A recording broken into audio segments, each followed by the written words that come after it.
Have you ever heard this teaching on faith? Faith is a force. Faith is a power. Faith is a spiritual substance. Every believer has a measure of this faith. Our responsibility is to make this faith grow by feeding on the Word of God, meditating on the Word of God, and then to release the power of faith by speaking words that will create realities, and also by corresponding actions. The Faith and Prosperity Gospel would tell you, if you're sick, that means you're supposed to speak health and you're supposed to act as a healthy person.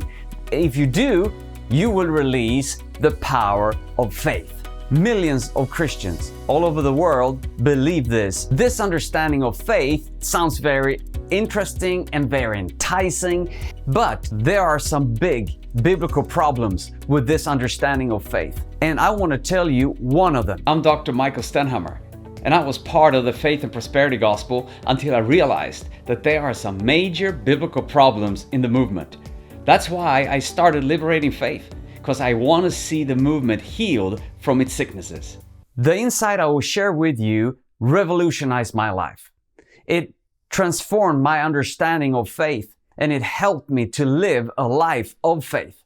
It has also blessed many of the students that I've been teaching, and I'm sure it will be a benefit to you as well. Before we start, let me tell you something that I have found. If you want some good biblical insights, don't expect to find them laying on the ground. You have to dig below the surface of things to really get some better understanding. If you want diamonds, you would never expect to find a diamond laying just around. You need to dig for it. You need to sweat a bit. So don't give up. Stay with me. And what I will share with you is of diamond value. After I had sat under some of the key teachers of the Faith and Prosperity Gospel movement, and I had absorbed all these kinds of teachings on faith, being a force and a power and so on, I started to study the New Testament in the original language. My teacher in Greek was a very good one. You could call him the Velvet Hammer because he was very kind, but also very demanding. My assignment was to learn the Gospel of John. The goal was that I would translate it without the help of any books, so I really had to immerse myself in the Gospel. I sat for months learning the vocabulary and so on. As I was doing the work, I realized a pattern in John. And that is that when John speaks about faith or belief, he puts an object there. God. Faith in God. He never speaks about faith as something in and of itself. To me, this was an eye-opener. I was amazed to find that faith isn't something. Faith only exists in a relationship with the object. And the object is God. To speak about faith being something in and of itself would be as foolish as me walking around talking about, I have such a great relationship. My relationship is growing stronger day by day. I have 10 relationship goals and I have 5 principles of my relationship. Finally, you would probably ask me, hey, Michael, with whom do you have this relationship? And I said, no, it's just a relationship. You understand then that you cannot speak about faith as something in and of itself. What I learned in the Gospel of John is that biblical faith always requires an object.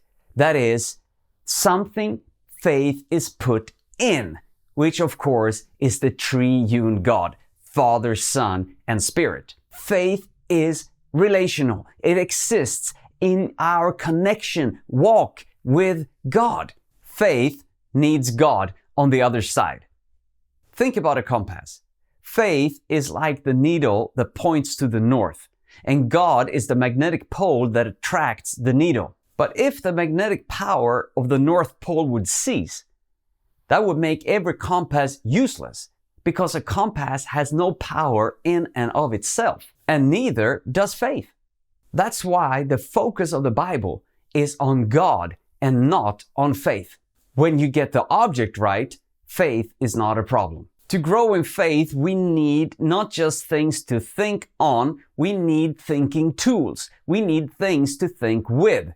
and I will give you something that you can think with to better understand what faith is and to understand the problems within the faith and prosperity gospel. Martin Buber was a Jewish thinker that had many smart things to say. I'm simplifying here, but he made a distinction between two kinds of relationships. And this is very helpful for us when we want to understand biblical faith. The first kind of relationship is an I-it relationship.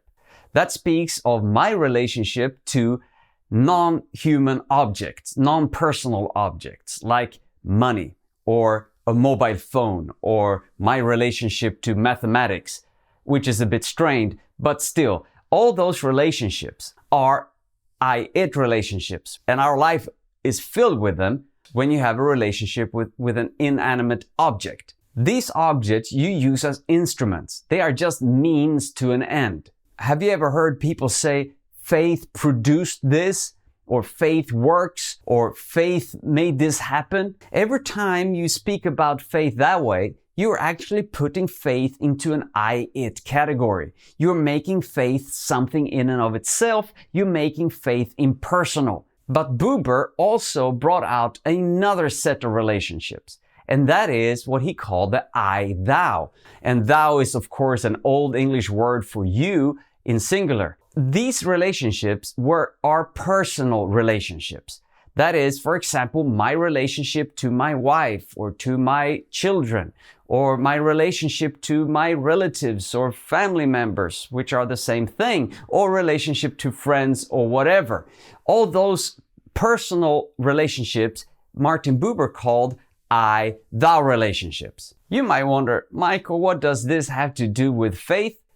A million zillion things, at least of importance. What Buber helps us realize is that we need to think about faith in one of these two relationships.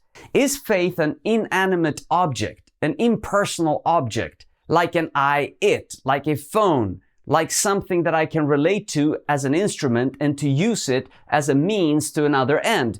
Or should we understand faith as an I-thou relationship, as a personal relationship? And what I realized was this revolutionizing insight to me that faith is an I-thou relationship. I had been trained and taught that faith was an I-it, that faith is something in and of itself, that faith was a force, a power, a spiritual substance that God had and that I was given and that I could now use to bring God's blessings into manifestation. But when I realized that, hey, wait, no, faith belongs not in the I-it category, but in the I-thou category, that faith is a relationship with God. It's a relational entity.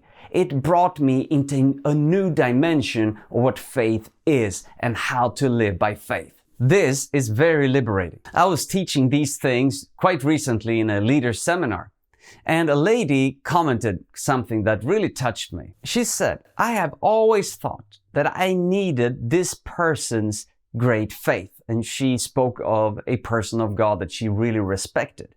I thought I needed her faith. Now I realize that I don't need her faith, I need her God. And I have Him already. This lady, she had gotten the point that faith is a relational entity. Faith exists in relationship with God. The focus of faith is on God and not on faith. Faith is not an it. It's not a substance, it's not a power, it's not a force. Faith is not a thing. Faith is knowing and walking and obeying God. If you want a life of strong, powerful faith, and all of us want that, that means you don't have to go to a preacher for an impartation of faith. You don't need to go to the next seminar on faith to somehow grasp some of the secrets and principles of faith. You don't even need to buy the latest book on faith. What you need is more of God. I want you to stop and think a bit about your own life. Ask yourself, how do I view faith? What is faith? Is it a force, a power, something in and of itself? Is that how I've been taught about faith? Is that how I think about faith? Or is it to you really a relationship? If you are still in the I-it thinking that faith is something, a substance, a power, a force, I'll encourage you to start to change that thinking. And how do you do that? You do it by studying the Word of God, by getting into good teachings that will help you to redirect your focus away from faith and towards the object of faith. I hope that this teaching has been a blessing to you. Please don't forget to like and subscribe. Connect with us. You can comment here or you can get in touch with us in social media. You can also download study notes, listen into some more of our videos, and get to know us. God bless you.